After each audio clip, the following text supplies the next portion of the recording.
The Ravagers, number 5, written by Howard Mackey, art by Ian Churchill and Julius Gopez. We left off last issue with the Ravagers arriving at the home, place, whatever, of Niles Calder, and Superboy showed up.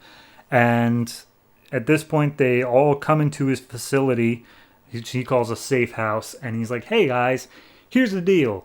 You all are very poorly trained and you don't know how to do your stuff, so we're gonna train you some more. And so he opens them up into this big thing he calls the arena, where he's going to show them how to train and make sure that no one can ever hurt them again. And immediately the entire team's like, dude, this is just like nowhere. This is Harvest thing. You're literally doing the same thing we just got out of. You suck. And Caitlin Fairchild's like, Niles, seriously, did you not think that they were going to... This was always going to be a problem. Are you serious right now? And by the way, this whole time, Superboy's been like following behind Caitlin like a little sad puppy. Just like, Caitlin, hey, I really need to talk to you. I have some things I need to work through, and you're my only friend, and please, will you pay attention to me? And she's like, yeah, in a minute, just like chill. So, also, she really doesn't like being touched. So, yeah, anyway. So Niles goes off. He's like, I was just trying to help. You don't like that I'm smarter than you. You don't like that I'm better than you. Whatever. I'm out. So he just storms away. And Superboy's like, hey, maybe we could have that talk now. And he puts her hand on the shoulder again. And Caitlin loses her temper, throws him against the wall. And he's like, all right. Yeah. Nah, this is great. Yeah, see, here's the thing. In my book, I came to you because I was also losing my temper.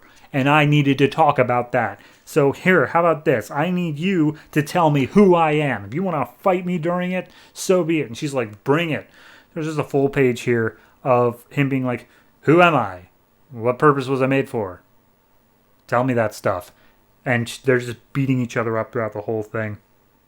And she's just like, dude, I don't know. I showed up in order to get like info on Nowhere in order to save people.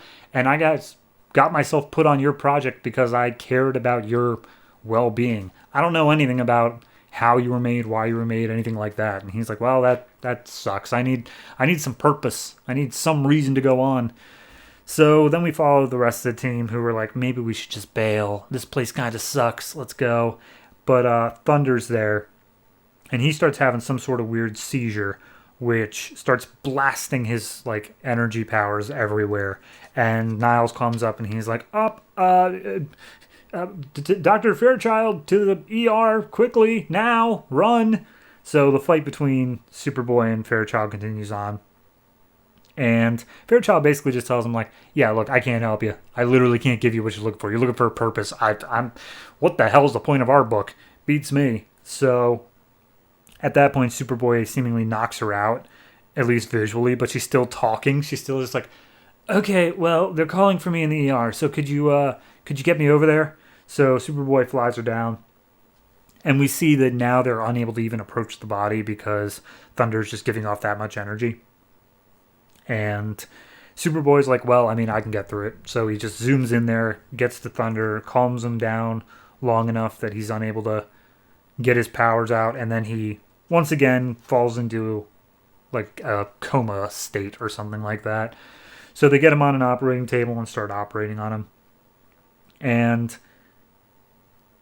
basically, it's just a whole bunch of stuff where it's like everyone's looking on like, I can't believe Harvest did this to us. This is their doing. How could we possibly go on? But they keep on doing operations on him. And then as they're so upset that they've gone through all of this stuff, Superboy's like, man, you guys really got it good. And Ridge is like, dude, what the hell are you talking about? We have it good. He's about to die in there. He's like, yeah, but you've got your memories. Even if they're bad, you know they're real. I wish I had real memories. And Ridge like punches a hole in the wall next to him, and he's like, I'm gonna remember this. This is a real memory, Ridge. And Superboy just like pisses off for a second as Ridge is like, oh my god, that guy's such a dick. I hate him so much. So anyway, it seems like they lost Thunder. His stuff goes down, and whatever is going on in his head, they have to very quickly It's like something that's being caused externally, so they have to disrupt whatever is triggering it. So they use a defibrillator on his brain, pretty much, which shocks it out of him, starts his brain function back up, and then they're like, "Okay, guys, here's the deal. We did a scan, and it turns out there is a little thing inside his brain that was put there by Harvest and Nowhere, and it can kill him whenever it wants. You guys also probably all have it as well, so that's an issue. But even worse than that, the little serial number on the chip said colony number 18, which implies there are at least 17 other colonies.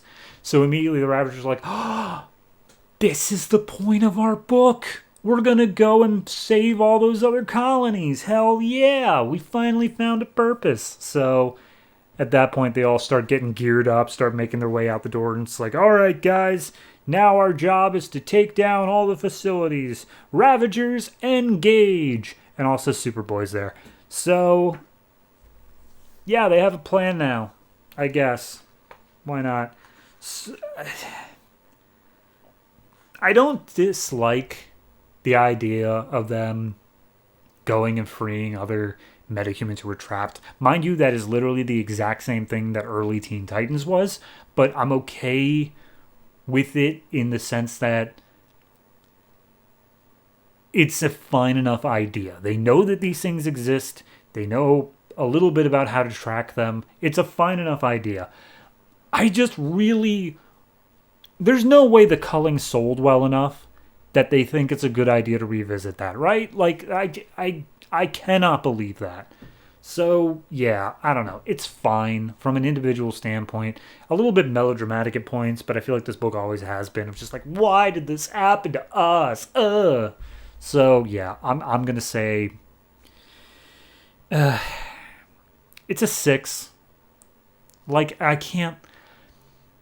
As much as I'm happy they finally found something to do, which, fair enough, at the end of the first arc, you get that, but I can't bring myself to care about it because it spun out of something stupid. It's continuing to go into something stupid. I'm sick of the culling, man.